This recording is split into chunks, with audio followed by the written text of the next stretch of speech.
নবীজি এবার আসছেন, আসার সময় তাকে জান্নাত জাহান্নাম দেখানো হয়েছে। কি দেখানো হয়েছে?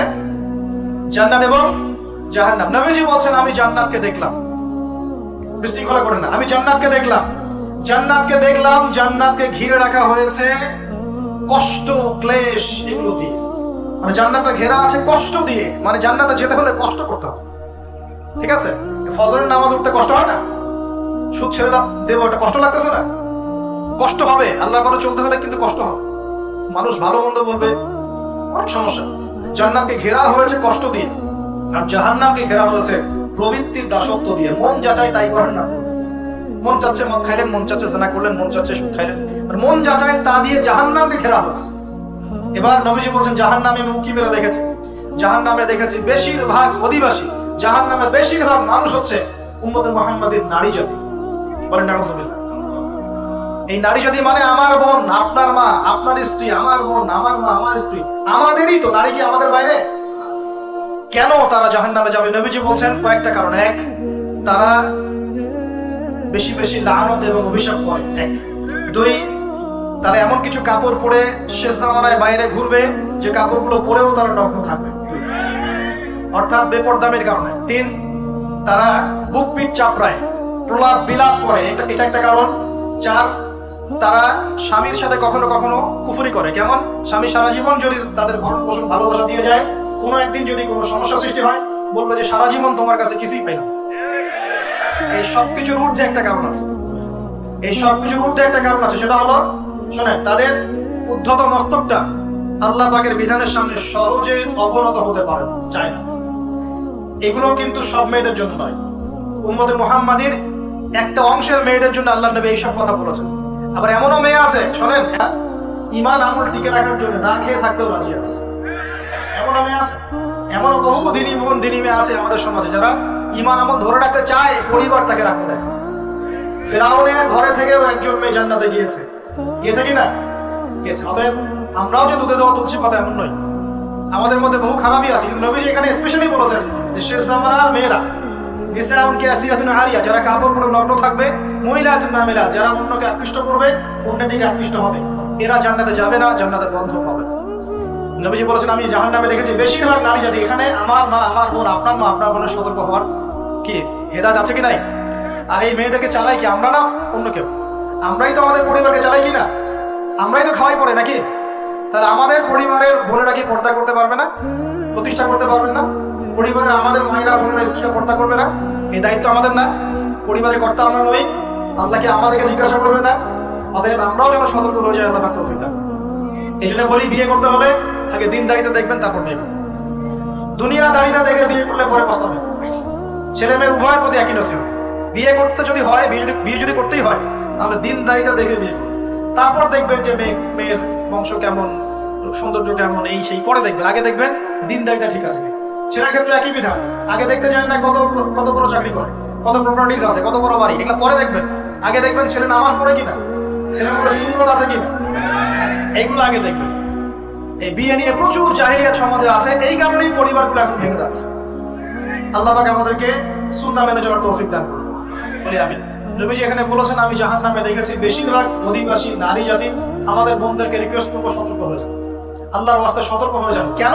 শুনেন, কেন নবীজি বললেন, এই পয়েন্টটা একটু ভালো করে বোঝেন। কেন নবীজি এই উম্মতের মধ্যে বেশিরভাগ মেয়েকে জাহান্নামী বলেন? আপনি একটু চিন্তা করেন তো, এই উম্মতের মধ্যে কি এমন হয়েছে, এই উম্মতের মেয়েদের সাথে কি এমন হয়েছে যার ফলে মেয়েদেরকে আর ঘরে রাখা যায় না, সব বাইরে চলে আসতেছে? কি হয়েছে এই উম্মতের মেয়েদের সাথে? এই প্রবলেম তো আগে 200-500 বছর আগে ছিল না। 500 বছর আগে আপনি কি কোনো মেয়েকে দেখেছেন আমাদের মেয়েদের মতো বেপর্দায় সারা রাস্তাঘাট, গ্রাম গঞ্জ, একদম অফিস আদালত, বাজার ঘাট সব ঘুরে বেড়াচ্ছে? দেখেছেন 500 বছর আগে, 300 বছর আগে, 200 বছর আগে? লাস্ট সমসাময়িক সময় কি এমন হলো যে মেয়েদেরকে আর ঘরে রাখা যায় না? আমি একটা শব্দ বলে দিই, বাসায় গিয়ে রিসার্চ করবেন, সব বলে দিব। লাস্ট 100-200-300 বছরে একটা মুভমেন্ট, একটা আদর্শ ছড়িয়ে পড়েছে বিশ্বের মধ্যে, তার নাম হলো ফেমিনিস্ট রেভলিউশন। মনে থাকবে, ফেমিনিস্ট রেভলিউশন। এটা নিয়ে ঘাটাঘাটি করেন, বুঝতে পারবেন কেন জাহান্নামের বেশিরভাগ অধিবাসী জাহান্নামে যাবে, নারীরা কেন জাহান্নামে যাবে বেশি বেশি। এই মুভমেন্টটা নিয়ে পড়াশোনা করলেই বুঝতে পারবেন। আল্লাহ পাক আমাদেরকে বোঝার তৌফিক দান করুন, অন্তরের চোখ খোলার তৌফিক দান করুন। নবীজি আরো বলছেন আমি জাহান্নামে গেলাম, জাহান্নাম আমাকে দেখানো হলো, এবং সেখানে আমি একজন ফেরেশতাকে দেখলাম। কি দেখলাম? এই ফেরেশতা আমাকে দেখে হাসে নাই। সবাই মনোযোগ দেন, মেরাজের রাতের সবাই নবী সাল্লাল্লাহু আলাইহি ওয়াসাল্লামের সাথে হাসি মুখে সাক্ষাৎ করেছেন এই ফেরেশতা বাদ দিয়ে। নবীজি বললেন জিবরাইল আলাইহিস সালামকে, সে এত গম্ভীর কেন, তার চেহারা হাসি নাই কেন? জিবরাইল আলাইহিস সালাম বলছেন, যখন থেকে আল্লাহ পাক তাকে জাহান্নামের দায়িত্ব দিয়েছেন, যেদিন থেকে আল্লাহ পাক এই ফেরেশতাকে জাহান্নামের দায়িত্ব দিয়েছেন, ওই দিন থেকে তার চেহারার হাসি চলে গেছে। আর কিছু বলতে হবে? কেন হাসি চলে গেল? খুশিতে? জাহান্নামে আল্লাহ পাকের আযাব এবং এই আযাবের দায়িত্ব পালন করতে গিয়ে তার চেহারা থেকে হাসি চলে গেছে। নবীজি জানালেন তার নাম হচ্ছে মালিক। কি নাম? মালিক। আমরা দোয়া করি আমরা যেন তার সাক্ষাৎ না পাই, আমরা দোয়া করি আমরা যেন তার সাক্ষাৎ না পাই। আমিন। এবার নবী সাল্লাল্লাহু আলাইহি ওয়াসাল্লাম আসছেন, আসার সময় সুঘ্রাণ পাচ্ছেন। সুঘ্রাণ। ও একটা কথা বলি নাই, জান্নাতে তিনি যখন দেখলেন, সেখানে দেখলেন যে এখানে বেশিরভাগ অধিবেশী হচ্ছে এই উম্মতের গরিব মানুষ। এই উম্মতের কারা? গরিব মানুষ, টাকা পয়সা কম, এত হিসাব কিতাব নাই, পাঁচ ওয়াক্ত নামাজ পড়ে, রোজা রাখে, সাধ্যমতো দান সদকা করে, সত্য কথা বলে, জান্নাতে যাবে ইনশাআল্লাহ। গরিবদের 500 বছর আগে, কত বছর আগে? তার মানে এই উম্মতের যদি কেউ গরিব হয়ে থাকি আমরা, কষ্টের কিছু আছে? ইনশাআল্লাহ কষ্টের কিছু নেই। তারপর নবীজি আসছেন, তিনি বলছেন যে আমি একটা মিষ্টি জান্নাতি সুঘ্রাণ পেলাম। আমি জিজ্ঞাসা করলাম এটা কোত্থেকে আসছে? তখন জিবরাইল আলাইহিস সালাম বললেন এই ঘ্রাণ আসছে ফেরাউনের মেয়ের চুল আঁচড়ে দিত একজন দাসী। হঠাৎ একদিন চিরুনি পড়ে গেল হাত থেকে, সে বিসমিল্লাহ বলে চিরুনি উঠিয়েছে, আর দাসী শুনে নিয়েছে। বিসমিল্লাহ মানে? বিসমিল্লাহ মানে কি? আল্লাহর নামে মানে কি? তোমার কি ফেরাউন আমার বাবা ছাড়া আরো কোনো ইলাহ আছে নাকি? তখন সেই মহিলা বলেছিল হ্যাঁ, আমি এক আল্লাহর ইবাদত করি। ফেরাউনেরও রব হচ্ছে আমার আল্লাহ। এই অপরাধে তাকে ফেরাউন বড় আগুনের কুণ্ডলি খুঁড়ে তাকে ওখানে নামিয়ে দিয়েছিল, এবং তার 3টা কি 4টা বাচ্চা ছিল। এই সব বাচ্চাগুলোকে তার চোখের সামনে পুড়িয়ে ফেলেছে। শেষে একটা বাচ্চা ছিল, কোলের বাচ্চা। এই বাচ্চাকে নিয়ে সে লাফ দিবে, তাকে বাধ্য করা হচ্ছে। সে তো নিজে মরতে রাজি, কিন্তু বাচ্চাটা মায়া লাগবে না, সে বাচ্চাকে নিয়ে লাফ দিতে চাচ্ছে না। তখন আল্লাহ পাক ওই বাচ্চার জবানে আল্লাহর কুদরত, আল্লাহর মুজিজা চালু করে দিলেন। ওই বাচ্চা কথা বলা শুরু করল। ওই বাচ্চা বলল হে আম্মা ইসবিরি ইয়া উম্মা, হে আমার মা সবর করো। আমাদের জন্য আল্লাহ পাক জান্নাত রেখেছেন। লাভ দিয়ে জান্নাত। ওই যে ফেরাউনের স্ত্রী বলা ঠিক না এখানে, ফেরাউনের ওই দাসী যে চুল আশ্রয় দিত, আসিয়া, যার নাম বলা হয় কোনো জায়গায় আসিয়া, এবং তার সন্তানদেরকে যেখানে দাফন করা হয়েছে ওখান থেকে জান্নাতের ঘ্রাণ আসছে। কে পেলেন এই ঘ্রাণ? রাসূলুল্লাহ সাল্লাল্লাহু আলাইহি ওয়াসাল্লাম। এবার তিনি চলে আসছেন, এসে কাবা ঘরের হাতিমে আবার এসে সেখানে আসলেন। এখানে বিমর্ষ মুখে বসে আছে। কেন মন খারাপ? যে আমি যদি এই ঘটনা যদি কালকে এখন সকালে সবাইকে বলা শুরু করি, সবাই তো আমাকে এখন কি বলবে? মিথ্যাবাদী বলবে। এমনিই তো মিথ্যাবাদী বলছে, এখন এই ঘটনা আবার বিশ্বাস করবে কি? এখন সকালবেলা আবু জাহেল আসছে, এসে বলছে যে কি নতুন কিছু ঘটনা ঘটছে নাকি, নতুন কোনো ঘটনা আছে নাকি? টিটকারি করলো নাকি? রাসূল সাল্লাল্লাহু আলাইহি ওয়াসাল্লাম বলছেন আমি গতকালকে আকসায় গিয়েছি। এখন আবু জাহেল বলছে আচ্ছা চমৎকার, আকসায় গিয়েছিলেন তাই নাকি? আর কি করেছে? বলছে আমি এই ঘটনা ঘটেছে আমার সাথে। তখন সবাইকে সে ঢোল পিটায় নিয়ে আসলো, আরে আসো আসো, মুহাম্মদ কি বলে শোনো, দেখো কি বলে, তো পাগল হয়ে গেছে না? বলছে আকসায় গিয়েছিল, বলো তো আকসায় কি কি আছে? সুবহানাল্লাহ, আল্লাহ রাব্বুল আলামিন এখন যেমন ভিডিও দেখি না আমরা, এইভাবে আল্লাহ রাব্বুল আলামিন মসজিদুল আকসাকে নবীর সামনে তুলে ধরলেন সামনে। এবং নবী সাল্লাল্লাহু আলাইহি ওয়াসাল্লাম দেখে দেখে বলছেন আকসায় কয়টা দরজা আছে, কয়টা জান্নাত আছে, পূর্ব দিকে কি আছে, পশ্চিম দিকে কি আছে, সিঁড়ি কয়টা, সব বলে দিলেন। এরপর আবু বকর সিদ্দিকের সামনে একজন কাফের গিয়ে বলছে জানো মুহাম্মদ কি বলেছে? মুহাম্মদ এই কথা বলেছে। আবু বকর সিদ্দিক তখন বলছেন যে আমি তো এর চাইতে কঠিন কথা বিশ্বাস করি। আমি তো বিশ্বাস করি যে নবী সাল্লাল্লাহু আলাইহি ওয়াসাল্লামের কাছে আসমান থেকে আল্লাহর ওহী আসে, আর মেরাজের রাতটা এমন কি আমি তো বিশ্বাস করি আল্লাহ তার সাথে কথা বলেন, আল্লাহ পাকে কথা তার কাছে আসে, আল্লাহর কালাম তার কাছে আসে। ওই দিন থেকে নবী সাল্লাল্লাহু আলাইহি ওয়াসাল্লামের এই সাহাবীর নাম হয়ে গেল আবু বকর সিদ্দিক। এখন এর মাঝখানে আর কয়েকটা কথা হচ্ছে, আমাদের নবী পরে হাদিসে জানিয়েছেন, এগুলো বলে শেষ করছি। নবীজি বলছেন আমি যখন মেরাজের রাতে গিয়েছি আমাকে আল্লাহ পাক কিছু আযাব দেখিয়েছেন। কি দেখেছেন ভাই? আমরা দোয়া করি আল্লাহ পাক এই আযাবগুলো থেকে আমাদেরকে বাঁচান, এবং যে পাপের কারণে এই আযাব হয় সে পাপ থেকে আমাদেরকে বাঁচান। বলেন আমিন। আর একটা কথা বলে রাখি, যেহেতু নবীকে এই আযাবগুলো দেখানো হয়েছে, অন্য কোনো নবীকে কিন্তু দেখানো হয় নাই। কাকে দেখানো হয়েছে? আমাদের নবীকে। তার মানে এই পাপগুলো এবং এই আযাব আমাদের উম্মতের মধ্যেই বেশি থাকে। বুঝতে পারছেন না? এই আযাব এবং পাপগুলো কি অন্য কোনো নবীকে দেখানো হয়েছে? আমাদের নবীকে দেখানোর কারণ কি? কারণ আপনার উম্মতের মধ্যে এই পাপগুলো ছড়াবে বেশি, এবং আপনার উম্মতের একটা অংশ এই আযাবগুলো ভোগ করবে। কি আযাব? নবীজি যাচ্ছেন, দেখছেন, যুবকরা শোনা ভালো করে, নবীজি দেখছেন একটা চুলা, কি ভাই, তন্দুর রুটি দেখেছেন যে চুলায় রান্না করে, ঠিক ওই রকম শব্দই হাদিসে এসেছে, তান্দুর। এই চুলা এমন চুলা যার মাথাটা হচ্ছে সরু, নিচের দিকটা মোটা, নিচে আগুন জ্বলছে, ভিতরে কিছু মানুষ আছে, নিচ থেকে আগুনের দাবদাহ আসছে। যখনই আগুন আসছে জাহান্নামের, তখন তারা ধাউ ধাউ করে উপরে উঠছে, আবার যখন আগুন নেমে যায় তখন তারা নিচে নেমে যায়। নবীজি মর্মান্তিক দৃশ্য দেখে বললেন যে এরা কারা, যাদেরকে এমন আযাব দেওয়া হচ্ছে? জিবরাইল আলাইহিস সালাম বললেন, যুবক ভাই শোনেন ভালো করে, জিবরাইল আলাইহিস সালাম বললেন এরা হচ্ছে আপনার উম্মতের সেই সব ব্যক্তি যারা বিবাহ বহির্ভূত জিনা করেছে। এই পাপটা মারাত্মক। আল্লাহ পাক আমরা সবাইকে এই পাপ থেকে ফিরে আসার তৌফিক দান করুন, এবং এই পাপ যদি করে থাকেন হতাশ হবেন না, তওবা করে আজকেই ফিরে আসবেন। তওবা করলে আল্লাহ পাক যে কোনো পাপ মাফ করে দেবেন ইনশাআল্লাহ, যে কোনো পাপ। তওবা খাস করতে হবে, কোনোদিন এই পাপে লিপ্ত হওয়া যাবে না। এই যে গত 3-4 দিন আগে একটা দিবস চলে গেল না, লক্ষ লক্ষ কোটি কোটি যুবক যুবতী পাপ করেছে, করে নাই? আর আমরা উস্কে দিয়েছিলাম কাছে আসার গল্প, অমুক তমুক, হাবি জাবি, কত কথা। আর এদের স্লোগানগুলো এত চটকদার, খুব মজা লাগে, খুব মজা, মুখরোচক ভাবে উপস্থাপন করে। আল্লাহ পাকের কাছে আসার গল্প করা যায় না, রাসূলের কাছে আসার গল্প করা যায় না। আসলে এখনকার মিডিয়াগুলো এতটাই নির্লজ্জ হয়ে গেছে। কেন বলছি শোনেন, ইসলামের সাথে শত্রুতা তো আছেই, কোনোদিনও আল্লাহর কাছে আত্মসমর্পণ করা লাগে এমন কোনো ওয়ার্ডও বলবে না। টাইটেল দিবে ভূমিকম্পের কাছে মানুষ কত অসহায়, টাইটেল দিয়েছে। প্রাকৃতিক বিপর্যয়ের সামনে মানুষ কত অসহায়, প্রকৃতির কাছে মানুষ কত অসহায়, এসব টাইটেল দিয়ে ভিডিও দিচ্ছে। ওই যে ভূমিকম্প ইস্যুতে একটা বারও বললো না যে এই আল্লাহ পাকের কাছে, আল্লাহর শক্তির সামনে মানুষ কত অসহায়। ওই শব্দ ব্যবহার করা যাবে না। ওই শব্দ ব্যবহার করলে আপনি মৌলবাদী হয়ে যাবেন। যে প্রকৃতিটা কি? প্রকৃতি কে? প্রকৃতি কাকে বলে? কত প্রকার? প্রকৃতির স্রষ্টা কে? প্রকৃতি কে নিয়ন্ত্রণ করছে? ভূমিকম্পের কোনো ক্ষমতা আছে না? ভূমিকম্প যে দেয় তার ক্ষমতা আছে। এই সাগরের কোনো ক্ষমতা আছে? সাগরে যে জলোচ্ছ্বাস দেয় তার ক্ষমতা আছে। এই মাটিটাকে স্থির কে রেখেছে? এখন আমরা তো এখনো মহাবিশ্বে ঘুরছি, বুঝছি না? এই যে ওয়াজ করছি যখন আমরা, এখনো পৃথিবীটা ঘুরছে, আমরা কি বুঝতে পারছি? কে পৃথিবীকে স্থির রাখলো? কেউ বলবে না যে আল্লাহর আযাবের সামনে মানুষ কত অসহায়। হ্যাঁ, বলবে প্রকৃতির সামনে মানুষ কত অসহায়, ভূমিকম্পের সামনে মানুষ কত অসহায়। মানে এমন এমন চটকদার কিছু শব্দ দিবে, এই শব্দগুলো আপনাকে চিনিয়ে দিবে যে কারা আল্লাহর বাহিনী, কারা আল্লাহর দুশমনের বাহিনী। এখানে যুবকদেরকে উৎসাহিত করা হয়েছে না জেনার জন্য। আর নবী সাল্লাল্লাহু আলাইহি ওয়াসাল্লামকে কেন দেখানো হলো? কারণ তার উম্মতের মধ্যে জেনার পাপ ছড়িয়ে পড়বে বেশি।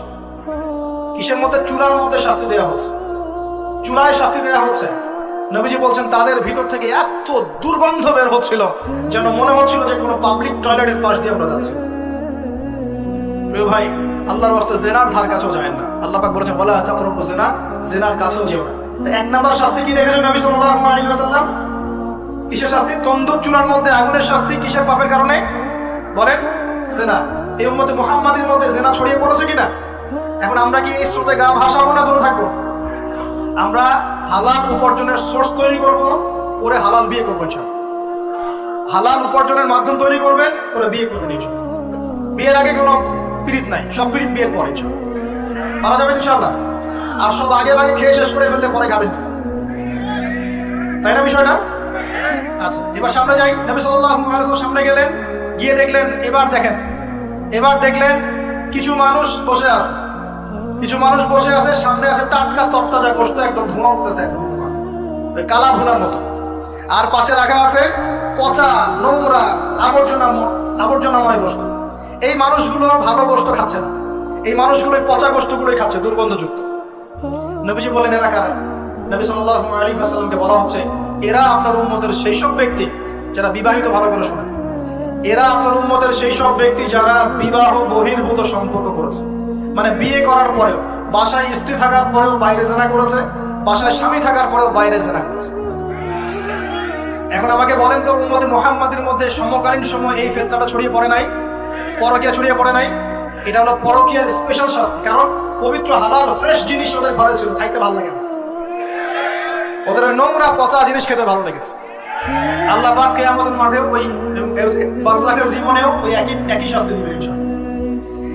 আর এখন তো মিডিয়ার মধ্য দিয়ে এই যে বিভিন্ন সিরিয়াস নাটক হাবি জাবি এগুলোর মধ্য দিয়ে এটাকে উস্কে দেওয়া হচ্ছে, এটাকে অ্যাভেলেবেল করে ফেলা হচ্ছে। আর যারা বড় বড় শহরে থাকে এগুলো তো ফিতনা আরো বেশি, আরো বেশি। আল্লাহ পাক আমাদের মা বোনদেরকে বোঝার তৌফিক দান করুন, আর আমাদের ভাইদেরকে বোঝার তৌফিক দান। আমাদের সবাইকে আল্লাহ পাক পরকীয়ার মতো নোংরা পাপ থেকে হেফাজত করুন, বিবাহ বহির্ভূত সম্পর্ক থেকে হেফাজত করুন। আরো সামনে যান, নবীজি দেখলেন এবার একটা রক্তের নদী। কিসের নদী ভাই? প্রশ্ন করবো কেন রক্তের নদী, উত্তর দিতে হবে। ওই রক্তের নদীতে আল্লাহ পাক কিছু মানুষকে রেখেছেন। ফেরেশতারা পাথর দিয়ে তাদের মাথা ফাটিয়ে দিচ্ছে, পাথর ছিটকে অন্য জায়গায় চলে যাচ্ছে, পাথর নিয়ে আসার মুহূর্তের মধ্যেই মাথা আবার জোরে লেগে যাচ্ছে, আবার পাথর দিয়ে মাথা ফাটিয়ে দেওয়া হচ্ছে, আবার পাথর ছিটকে চলে যাচ্ছে। নবীজি জিজ্ঞাসা করলেন এরা কারা যাদেরকে শাস্তি দেওয়া হচ্ছে? নবী সাল্লাল্লাহু আলাইহি ওয়াসাল্লামকে জিবরাইল আলাইহিস সালাম বললেন এরা আপনার উম্মতের সেই সব ব্যক্তি যারা সুদখোর ছিল। কি ছিল? এখন বলেন রক্তের নদী কেন? বলেন, উত্তরটা দেখি কে বলতে পারবেন? বিসমিল্লাহ। মাশাআল্লাহ, মাশাআল্লাহ, শুকরিয়া। সুদের মধ্য দিয়ে এক শ্রেণীর মানুষ ধনী হয় আর এক শ্রেণীর মানুষ গরিব হয়। সুদের মধ্য দিয়ে গরিব মানুষের রক্তটাকে চুষে খাওয়া। এই কারণেই কিয়ামতের মাঠে এবং বারজাখের জীবনে রক্তের নদীতে ফেলে মাথাটা ফাটিয়ে দেয়। মাথা কেন ফাটানো হবে? এই মাথা দিয়ে শয়তানি বুদ্ধিটা বের করেছিল যে ইন্নামাল বাইউ মিসলুর রিবা, সুদ হচ্ছে ব্যবসার মতোই। এই শয়তানি কোথা থেকে বের হইছে? এই মাথা থেকে। এই কোন মাথা ফাটাই দাও। আল্লাহ পাকের শাস্তি খুব নিপুণ। আমি চিন্তা করার চেষ্টা করেছিলাম আজকে কেন এই শাস্তিগুলো এইভাবে আসে। আল্লাহু আ'লাম বিসওয়াব, আল্লাহ ভালো জানেন, তবে আমাদের কাছে এটা মনে হয়। এরপর সামনে যান, এই পাপের কারণেই আরো কিছু মানুষকে শাস্তি পেতে দেখা গেছে। নবীজি দেখেছেন আরো এক শ্রেণীর মানুষ যাদের পেটটা ফুলে আছে। প্রাসাদ দেখেছেন, অট্টালিকার মতো পেটটা ফুলে আছে, ভিতরে সাপ কিলবিল করছে। না না না না না, নবীজিকে জিজ্ঞাসা করলেন এরা কারা? এই হাদিসেও আছে এরা ছিল আপনার উম্মতের সুদখোর ব্যক্তি, পেটের ভেতর সাপ কিলবিল করছে। আর একটা জায়গায় তিনটা দেখা গেছে সুদখোর শাস্তি। কয়টা ভাই? তিনটা। একটা দেখলাম রক্তের নদীতে মাথা ফাটানো, একটা হচ্ছে পেটের মধ্যে সাপ কিলবিল করছে, আরেকটা হচ্ছে দেখলেন কিছু মানুষ পানিতে হামা করে দিচ্ছে এবং পাথর খাচ্ছে। কি খাচ্ছে ভাই? পাথর। এবং এই পাথরটা ভিতরে যাচ্ছে, গিয়ে পিছনের রাস্তা দিয়ে বের হয়ে যাচ্ছে। নবীজি বলেন এরা কারা? একই উত্তর দিলেন জিবরাইল আলাইহিস সালাম, এরা হচ্ছে আপনার উম্মতের সুদখোর ব্যক্তি। সুদের এই তিনটা শাস্তি স্পেশাল দেখা গেছে। কেন আল্লাহ ভালো জানেন, আমরা সব ব্যাখ্যা করতে পারবো। নবীজি আরো সামনে এগিয়ে গেলেন, তাকে দেখানো হলো এবার এক শ্রেণীর ব্যক্তি হাতগুলো নখগুলো তামার মতো লম্বা, তামার নখ, লম্বা লম্বা নখ। দেখেছেন? কোন মুভির মতো দেখা গেছে, ছবির মতো তামার লম্বা লম্বা। হ্যাঁ, তো এই নখগুলো দিয়ে তারা চোখ এবং গাল আঁচড়াচ্ছে, কোনো ক্ষেত্রে বুক আঁচড়াচ্ছে এবং ওই গোশতগুলো খাচ্ছে। নবী জিজ্ঞাসা করলেন এরা কারা? নবীজিকে বলা হচ্ছে এরা আপনার উম্মতের সেই সব ব্যক্তি যারা বেশি বেশি গীবত করত এবং অন্যের নামে মিথ্যা অপবাদ ছড়াতো। আর সতর্ক করে দেই, এই পাপটা কিন্তু এখন ছেলে মেয়ে সব সমাজে বেশি হয়। কি আলেম জালেম সব সমাজে বেশি হয়। কোনো ক্ষেত্রে ওয়াজ মাহফিলের প্যান্ডেলগুলোর মধ্যে বসে বসে মানুষের গীবত করা হচ্ছে। এবং এই অনলাইনের ফেসবুক আর ইউটিউবের যে কন্টেন্টের যুগগুলো চলছে, এখানে কারণ থাক না থাক মানুষের গীবত প্রচুর হচ্ছে। কোনো কারণে হোক অকারণে হোক, সতর্ক হয়ে যাবেন। আপনার দ্বারা আমার দ্বারা যদি কারো গীবত হয়, তামাক নখ দিয়ে গাল আশ্রতে হবে। কি আমাদের আল্লাহ বাঁচাকে হেফাজত। এবং এই পাপের আরেকটা শাস্তি দেখা হয়েছে, ওই যে নিজের ভাইয়ের গোশত ছিঁড়ে খাচ্ছে। এই শাস্তিও নবী সাল্লাল্লাহু আলাইহি ওয়াসাল্লাম দেখেছেন গীবতের কারণে। আর সামনে গেলেন, দেখলেন এক শ্রেণীর মানুষকে আগুন খাওয়ানো হচ্ছে এবং আগুনগুলো পিছনের রাস্তা দিয়ে বের হয়ে যাচ্ছে। জিজ্ঞাসা করা হলো তারা কারা? নবীজিকে বলা হচ্ছে এরা আপনার উম্মতের সেই সব ব্যক্তি যারা এতিমের মাল ভক্ষণ করত। এতিমের মাল অন্যায়ভাবে ভক্ষণ করে খেয়ে ফেলত। আছে কি নাই সমাজের মধ্যে? নবীজি আরো সামনে গেলেন, দেখলেন এক শ্রেণীর মানুষ কাঁধে অনেক বোঝাগুলো হালকা করার বদৌলতে উল্টা তারা বোঝা হালকা না করে আরো কিছু বোঝা ঘাড়ে নিচ্ছে। লাকড়ির বোঝা ঘাড়ে নিয়ে পথ চলার চেষ্টা করছে, কিন্তু পথ চলতে পারছে। নবীজি বলেন এরা তো অদ্ভুত, এরা তো চাইলে বোঝা হালকা করে চলতে পারত, বোঝা আরো নিয়ে চলছে কেন? নবীজিকে বলা হচ্ছে এরা আপনার মধ্যে সেই সব ব্যক্তি যারা দায়িত্ব যতটুকু নিয়েছিল অতটুকু তো পালন করতে পারতোই না, আরো দায়িত্ব চেয়ে নিত মানুষের কাছে। দায়িত্ব চেয়ে নেওয়ার সংস্কৃতি চলছে না এখন। যোগ্যতা থাক আর না থাক, মানুষ দায়িত্ব চাচ্ছে না। দায়িত্ব না দিলে লাভ করে।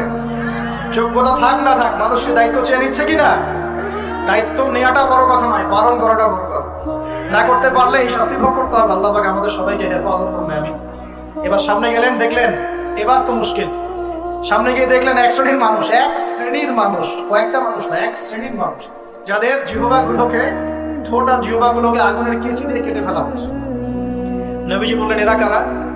রাসূল সাল্লাল্লাহু আলাইহি ওয়াসাল্লামকে বলা হচ্ছে, এরা আপনার উম্মতের সেই সব ব্যক্তি যারা ছিল ওয়াইজ বক্তা, আলেম ওয়াইজ বক্তা, যারা মানুষের সামনে দ্বীনের কথা বলতো কিন্তু নিজেরাই সেই দ্বীনের প্রতি আমল করত। আল্লাহ রাব্বুল আলামিন আমাকে এবং আপনাদের সবাইকে এই মর্মান্তিক শাস্তি থেকে বাঁচানো। যা বলবো তার উপর আমল করার তৌফিক দান করুন, যা জানবো তার উপর আমল করার তৌফিক দান করুন।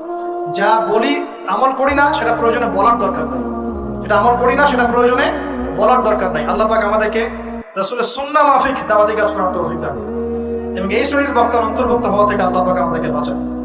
এইভাবে তিনি আরো বেশ কিছু শাস্তি দেখলেন, তারপর তাকে ফিরিয়ে আনা হলো। এই মেরাজের ঘটনা এভাবে শেষ হলো।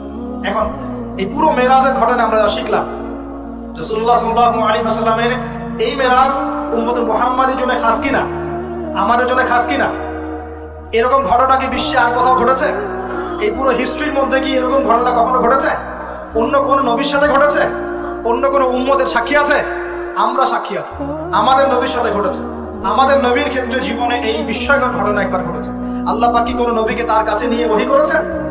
আসুন, এই মেরাজে যে বিষয়গুলো আমরা শিখলাম, আমরা সবাই এর উপর আমল করার চেষ্টা করি। আল্লাহ পাক তৌফিক দান করুন। প্রথম কথা, 5 ওয়াক্ত নামাজ হাদিয়া এসেছে, ছাড়বো কি ইনশাআল্লাহ? আল্লাহ পাক সবাইকে 5 ওয়াক্ত নামাজ পড়ার তৌফিক এনায়েত করুন, বলি আমিন। 2 নাম্বার, সূরা বাকারার যে শেষের আয়াতগুলো সেগুলো আমল করবো তো ইনশাআল্লাহ? আল্লাহ তৌফিক এনায়েত করুন, বলি আমিন। তৃতীয়ত হচ্ছে, শিরকের পাপে লিপ্ত না হলেই জান্নাতে যাবো ইনশাআল্লাহ। শিরকের পাপে লিপ্ত হবেন কখনো? আল্লাহ পাক শিরক কি, কেন বোঝার তৌফিক দান করুন, শিরক মুক্ত আমল করার তৌফিক দান করুন। যে শাস্তিগুলো দেখে এসেছেন নবী সাল্লাল্লাহু আলাইহি ওয়াসাল্লাম, আমাদের মা বোনদেরকে কি বেপরদায় রাখবো? ফেমিনিস্ট রেভলিউশনে ধোঁকায় করবো? আমরা কি জান্নাতে যাওয়ার জন্য একটু কষ্ট করতে পারবো না? ইনশাআল্লাহ। আর জাহান্নাম ঘেরা আছে প্রবৃত্তি দিয়ে, প্রবৃত্তির দাসত্ব করবো? সুদ কি খাবো? আমরা কি এতিমের মাল ভক্ষণ করবো? জেনার পাপে লিপ্ত হব? আমরা কি সুদের পাপে লিপ্ত হব? আমরা কি মৃত ভাইয়ের গোশত খাওয়ার পাপ করবো?